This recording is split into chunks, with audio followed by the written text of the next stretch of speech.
పాపంతో మరణిస్తే పాతాళమేనని,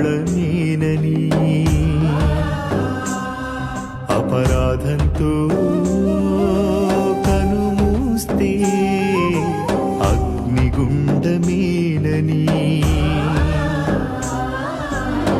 ప్రాణమిచ్చి పాపమంతా కడిగానుగా, వాక్యమిచ్చి హృదయ శుద్ధి చేశానుగా, పరిశుద్ధుడవై పరలోకం చూస్తావని, పరలోకం చేర్చుటకే వచ్చానుగా.